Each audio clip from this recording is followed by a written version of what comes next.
Bonjour à tous et bienvenue avec Depkron sur The Stanley Parable. Donc sans plus attendre, on va commencer tout de suite cette petite session. Et si vous n'avez pas vu les sessions précédentes, je vous invite tout de suite à regarder mes vidéos précédentes sur ce jeu que j'ai commencé dernièrement.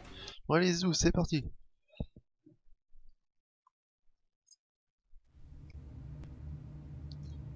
Bonjour l'ordinateur, bonjour le téléphone, bonjour la pendule. Oui, il est toujours la même heure, 11h20. Bientôt la pause déjeuner d'ailleurs, mais bon, passons. Alors, aujourd'hui, on va aller se balader. When Stanley came to a set of 2 open doors, he entered the door on his left. Mais habituellement... Ah oui, parce que je tiens à préciser que dans le dernier épisode, j'ai fait foirer le scénario du personnage, du coup il m'a fait recommencer dans le bureau. J'ai l'impression qu'il m'a loupé des morceaux. Du coup, j'ai pas pu accéder à la salle de réunion, donc je suis forcément obligé d'aller à gauche ou à droite. Alors cette fois, je vais aller à gauche. On va bien voir, on va bien voir. On va bien voir, on va bien voir. Oh, on t'a dit de la merde. Ok. C'était la salle de travail. Stanley decided to go up to his boss's office. D'ailleurs, oui. He might find an answer there. Oh merde, je vais montrer un truc. On va retourner dans le placard à balai. On va voir si on peut faire quelque chose. Est-ce qu'il y a moyen que je prenne un truc projeté ou... Ça me semblerait beaucoup pour ce jeu, mais bon. Un balai? Je peux pas prendre ça? There was nothing here. No choice to make, no path to follow. Just an empty broom closet. No reason to still be here. Qu'est-ce que ça pourrait faire? Je pense que ça pourrait faire déconner un peu le truc. Le fait de rester dans un placard à balai et rien faire. It was baffling that Stanley was still just sitting in the broom closet. He wasn't even doing anything. At least if there was something to interact with, he'd be je suis sûr que l'auteur il va péter un plomb. Du genre, mais he's literally just standing there doing sweet FA. C'est ça, je suis sûr qu'il va péter un plomb au bout d'un moment si je reste dans le placard à balai. Du genre, mais putain. Are you really still in the broom closet? Standing around doing nothing? Why? Please offer me some explanation here. I'm confused. Non, je vais faire exprès. Je vais faire exprès de toute manière. J'en étais sûr que je pouvais avoir quelque chose. You do realize there's no choice or anything in here, right?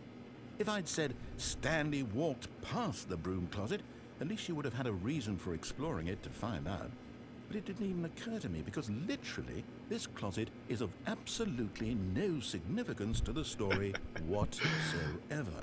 I would have thought to mention it. Oh, la poignée clignote. Maybe to you this is somehow its own branching path.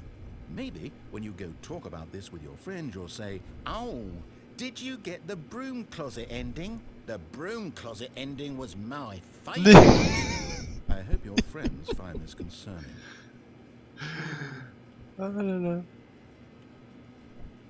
Stanley was fat and ugly and really stupid. He probably only got the job because of a family connection. That's how stupid he is. That or with drug money. Also, Stanley is addicted to drugs and hookers. Cette voix. Well, I've come to a very definite conclusion about what's going on right now. You're dead. You got to this broom closet, explored it a bit, and were just about to leave because there's nothing here, when a physical malady of some sort shut down your central nervous system and you collapsed on the keyboard. Well, in a situation like this, the responsible thing is to alert someone nearby so as to ensure that your body is taken care of before it begins to decompose. Hello? Anyone who happens to be nearby? The person at this computer is dead. He or she has fallen prey to any number of your countless human physiological vulnerabilities. It's indicative of the long-term sustainability of your species. Please remove their corpse from the area and instruct another human to take their place at the computer, making sure they understand basic first-person video game mechanics and filling them in on the history of narrative tropes in video gaming, so that the irony and insightful commentary of this game is not ils se sont éclatés sur la voix off. When you've done that, just step out into the hallway. Non mais on remplacera pas la personne, on va faire exprès. On va faire exprès de rester, voir si... Est-ce qu'il y a d'autres réactions?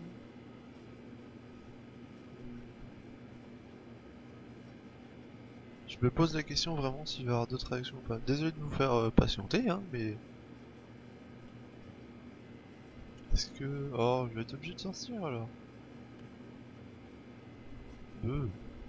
Pas drôle. Ça se trouve, je suis vraiment pas loin d'un truc, mais comment le savoir? Écoutez, je sais pas, je sais pas. Écoutez, on va ressortir. Je pense qu'il va dire. Second player. It's Voilà. good to have you on board. I guarantee you can't do any worse than the person who came before you. Coming to a staircase, Stanley walked upstairs to his boss's office.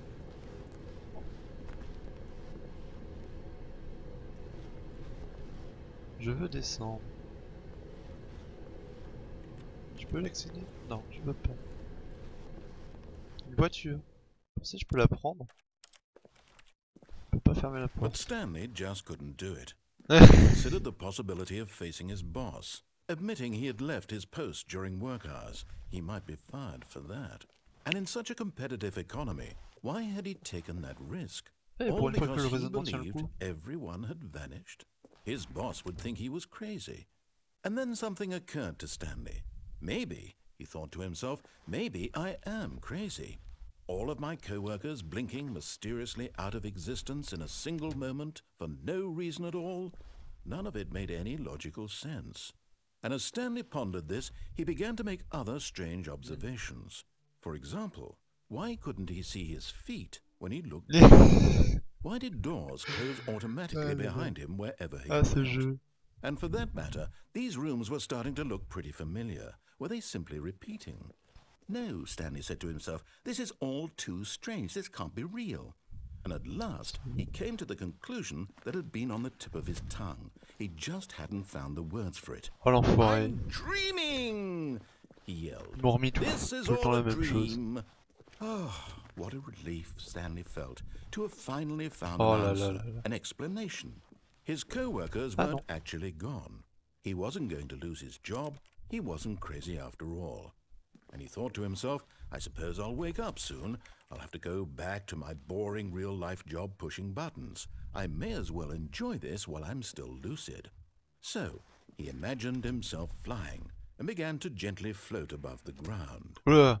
Then he imagined himself soaring through space on a magical starfield, and it too appeared. It was so much fun, and Stanley marveled that he had still not woken up. How was he remaining so lucid? And then perhaps the strangest question of them all entered Stanley's head. One he was amazed he hadn't asked himself sooner. Why is there a voice in my head dictating everything that I'm doing and thinking? Now the voice was describing itself being considered by Stanley, who found it particularly strange.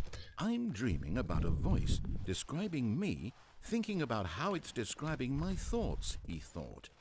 And while he thought it all very odd and wondered if this voice spoke to all people in their dreams, the truth was that, of course, this was not a dream. How could it be? Was Stanley simply deceiving himself, believing that if he's asleep he doesn't have to take responsibility for himself? Stanley is as awake right now as he's ever been in his life. Tout ça pour ça? Now hearing the voice speak these words was quite a shock to Stanley. After all, he knew for certain, beyond a doubt, that this was in fact a dream. Did the voice not see him float and make the magical stars just a moment ago? How else would the voice explain all that? This voice was a part of himself too. Surely, if he could just... He would prove it. He would prove that he was in control, that this was a dream. So he closed his eyes gently, and he invited himself to wake up. He felt the cool weight of the blanket on his skin, the press of the mattress on his back, the fresh air of a world outside this one. Let me wake up, he thought to himself. I'm through with this dream. I wish it to be over. Let me go back to my job. Let me continue pushing the buttons. Please, it's all I want. I want my apartment, and my wife, and my job. All I want is my life exactly the way it's always been. My life is normal. I am normal. Everything will be fine. I am okay. Ah, ça a rien changé. Bizarrement. Stanley began screaming. Please, someone, wake me up. My name is Stanley. I have a boss, I have an office, I am real. Please, just someone tell me I am real. I must be real, I must be. Can anyone hear my voice? Who am I? Who am I? And everything went black. Oh vache. C'est cardiaque. Il est devenu fou. This is the story of a woman named Mariella. Mariella woke up on a day like any other. She arose, got dressed, gathered her belongings, and walked to her place of work. But on this particular day, her walk was interrupted by the body of a man who had stumbled through town talking and screaming to himself, and then collapsed dead on the sidewalk. And although she would soon turn to go call for an ambulance, for just a few brief moments she considered the strange man. He was obviously crazy, this much she knew. Everyone knows what crazy people look like. And in that moment, she thought to herself how lucky she was to be normal. I am sane. I am in control of my mind. I know what is real and what isn't. It was comforting to think this, and in a certain way, seeing this man made her feel better. But then she remembered the meeting she had scheduled for that day. The very important people whose impressions of her would affect her career, and by extension, the rest of her life. She had no time for this, so it was only a moment that she stood there, staring down at the body. On va pas dire ça. And then she turned and ran. Voilà, péripapéticienne. Voilà. on va être poli. Oh la vache. Quelle fin de merde. Ah, c'était franchement l'une des pires fins que j'ai faites, celle-là.